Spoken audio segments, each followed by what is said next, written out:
Student, my dear student, देखिए इस question में a toy is in the form of a cone. देखिए 5-5 marks के क्वेश्चन है और 2025 बोर्ड में आए हुए थे। ठीक है, तो ये 2 क्वेश्चन है। आज मैं आपको 2-3 वीडियो दूंगा, वो आप लोग को मिल जाएंगी। सरफेस एरिया एंड वॉल्यूम वाले चैप्टर के होंगे 2 क्वेश्चन। ठीक है बच्चों। A toy is in the form of a cone surmounted on a hemisphere. The cone and the hemisphere at the same radii, मतलब दोनों की रेडियाई क्या है, एक है। आप समझिए एक बार, हमारे पास एक हेमिस्फेयर है और क्या है, और बच्चों एक है हमारे पास कोन, और दोनों की रेडियस इक्वल है। मतलब अगर इसकी रेडियस मैं आर मानता हूँ तो इसकी रेडियस भी आर ही माननी पड़ेगी, क्योंकि दोनों की रेडियस तो इक्वल है। फिर क्या बोला है, the cone and the hemisphere at the same radius, the height of the cone is the height of the conical part of the toy is equal to the diameter of its base. Diameter कितनी होगी देखिए, ऐसा है ना। A toy is in the form of a cone surmounted on a hemisphere, मतलब एक hemisphere के ऊपर एक कोन सरमाउंटेड है। ठीक है, कुछ ऐसा है।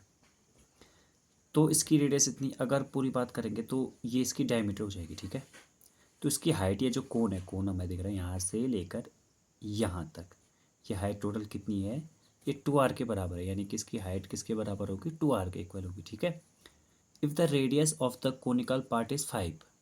ठीक है, अब रेडियस कितनी दे रखी है, 5, तो ये भी 5। हाइट कितनी होगी हमारी, 2 × 5 यानी कि 10 होगी। ठीक है, फाइंड द वॉल्यूम।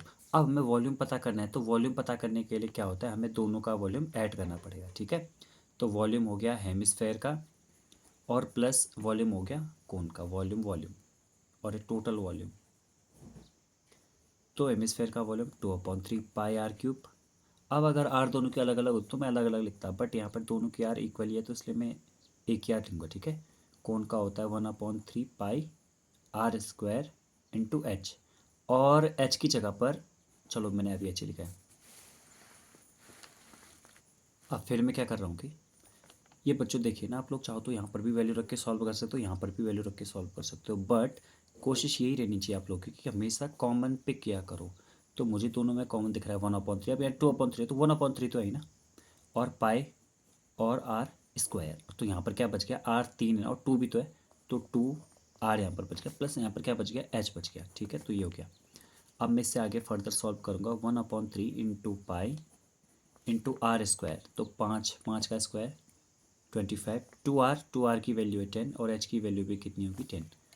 तो इसको फर्दर हम सॉल्व करेंगे तो हमको मिलेगा 1/3 इंटू 22 इंटू 25 इंटू 20 और अपॉन में कितना हो जाएगा, 7। ठीक है, इन सब का अगर हम यहाँ पर मल्टीप्लाई करेंगे, देखिए मैंने 22 का मल्टीप्लाई सीधे 500 के साथ करते तो इतना आ गया, इतना अपॉन 7×3 = 21। अब या तो इतना आएगा या तो आप इसे सॉल्व करके लिखते हैं, तो बच्चों कितना आएगा, 523.81 सेंटीमीटर क्यूब, या तो आएगा ये। ठीक है, तो मैंने जो अभी आपको क्वेश्चन बताया था पिछले साल आया हुआ था, देखिए बहुत ही ईजी सा क्वेश्चन है, इतना कोई टफ है नहीं। ठीक है, बस सिर्फ बात हमारी ये होती है ना, हम इस क्वेश्चन को और कितने बार करते हैं, बस इतनी सी बात है। तो इस क्वेश्चन को आप लोग कीजिएगा, बनाइएगा। ठीक है, मैं फिर बता देता हूँ, एक जो हेमिस्फेयर है इसके ऊपर क्या है, कोन है। ठीक है, और इसकी रेडियस कितनी दे रखी है, दोनों की रेडियस इक्वल है, और इसका जो डायमीटर है वो इसकी हाइट के बराबर है, कोन की हाइट के बराबर। तो ये हमने निकाला और दोनों का फिर क्या निकाल दिया, वॉल्यूम निकाल दिया, और ये हमारा आंसर आ गया। तो इस तरह से हमारा ये क्वेश्चन होता है एंड। ठीक है, अब मिलते हैं नेक्स्ट वाली वीडियो में, जिसमें मैं आप लोगों को इसी का सरफेस एरिया एंड वॉल्यूम का ही एक और क्वेश्चन करवाऊंगा। ठीक है, वो भी काफ़ी अच्छा क्वेश्चन है, तो उसको हम करेंगे और आज ही करेंगे। ठीक है, तो मिलते हैं नेक्स्ट वाली वीडियो में।